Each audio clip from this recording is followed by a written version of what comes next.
My name is Jazui Mejia. I am 19 years old, and something I'm excited about today, I'm excited for my coffee run. I don't know where I'm going to go, but I'm excited for wherever I'm going to go get coffee. Fun. That's literally me. I'm so hungry. I'm like, I'm gonna go to lunch now. No, Yeah. yeah. Um, okay, perfect. Um, okay. So tell me how you feel like your best friend would describe you. I I believe my best friend would describe me as open-minded, as friendly and just ready to jump into any kind of situation. Um, I think additionally to that, I like to think caring. I'm going into a therapy field, so I would hope that that others, especially my friends, would feel like they have someone caring by their side and someone who can listen to them. So I think kind of like caring, open minded, just kind of ready to meet others and ready to jump into any situation. Yeah.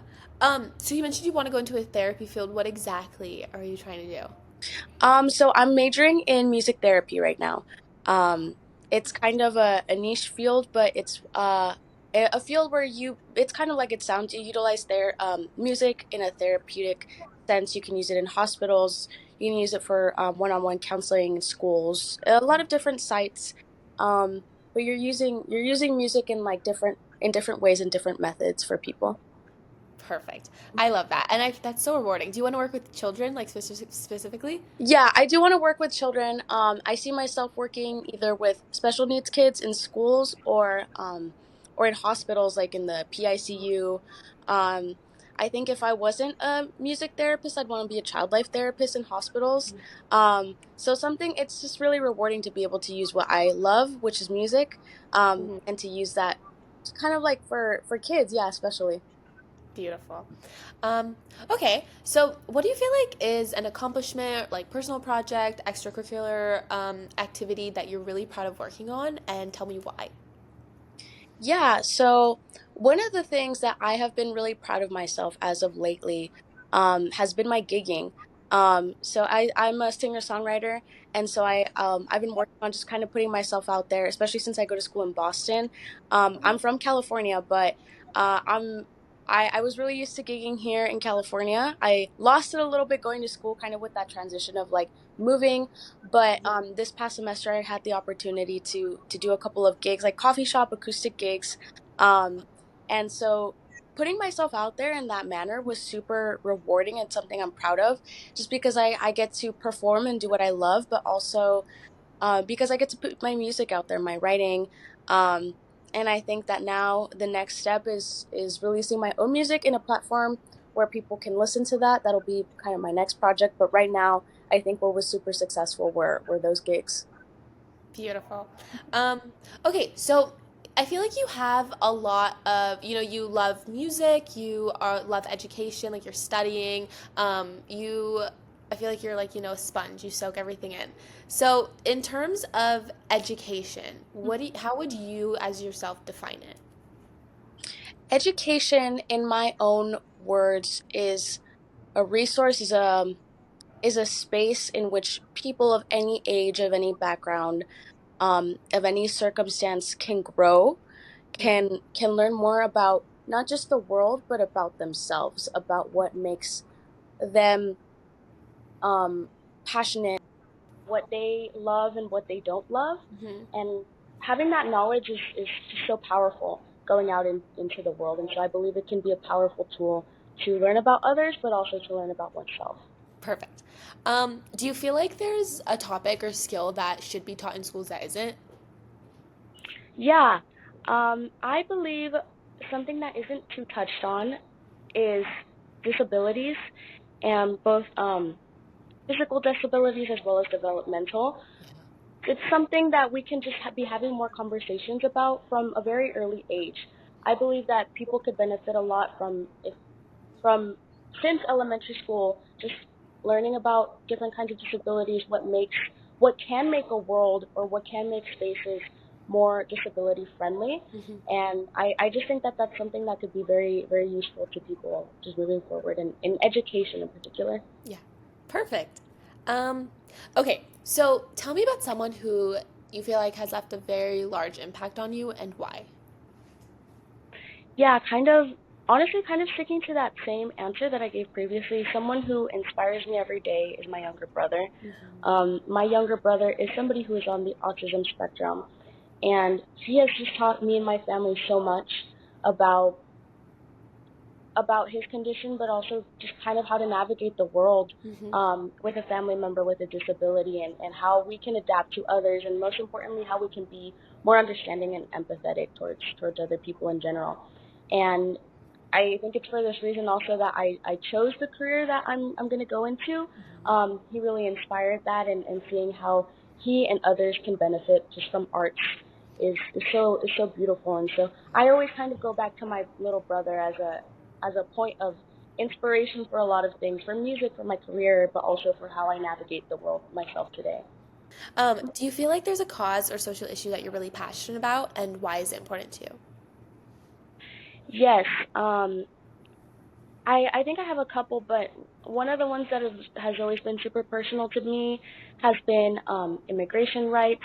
Coming from an immigrant family and growing up in California, it's one of those things that I'm always very drawn to, and understanding how we can make our country and our spaces more accessible and more tolerant, and just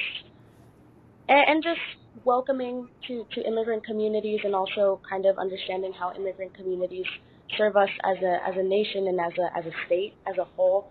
Um, that has been something that I'm super drawn to, since since a very young age, growing up with immigrant parents. Yeah, beautiful. Um, okay, do you, okay, let me see, how do I ask this question? Mm, okay, tell me about a challenge that you feel like you faced that has shaped you into who you are today. I think one of the challenges that has shaped me in the past couple of years has just kind of been becoming independent as a person. Moving from California to Massachusetts, or to Boston, was a really big step for me. I realized a lot about myself. I realized how attached I am to my family, how family oriented I am, how attached I am to my culture. Seeing that it's such a culture shift between California and Massachusetts. Mm-hmm. Um, that was super challenging for me at the beginning, because it tests your strength to not just become an independent person, but also how committed and attached you are to your goals.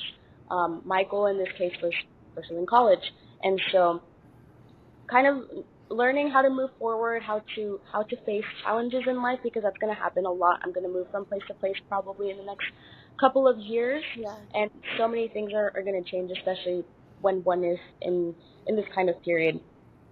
So I learned a lot from that situation. It was very challenging to just kind of detach, but it's not so much about detaching. It's about remembering kind of what strengthens you, and what gives your life purpose. Yeah.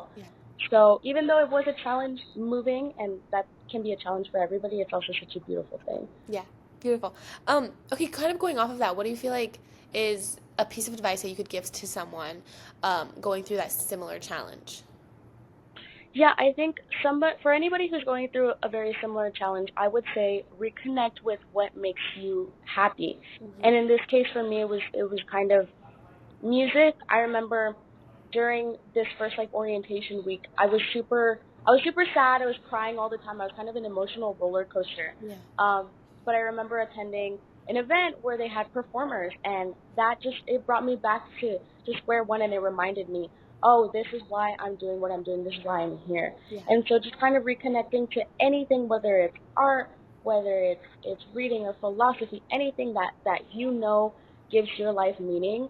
Reconnecting with that can help you wherever you might be, and it can help you to remember why you're choosing the path that you're choosing. Yeah. Beautiful answer. Very well said. Um, Thank you. okay, that was kind of my last question. Do you feel like you have anything that you want to share? Anything that you feel like you want to talk about further that you touched on or didn't?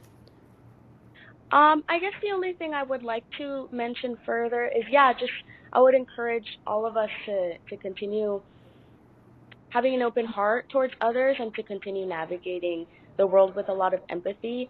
I just hope that we can kind of all as we learn and as we grow, just kind of keep others in mind and love super authentically. That's what I've been telling a lot of people is I'm such a lover girl, and I think that love is such an important aspect of our world and of being kind to one another.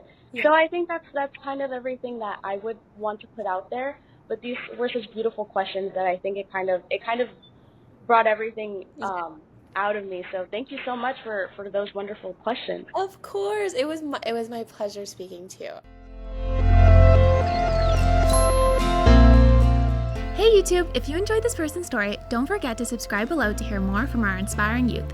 If you want to apply for our Storyteller Scholarship or get more involved in our organization, click the link below to apply. Thanks for watching!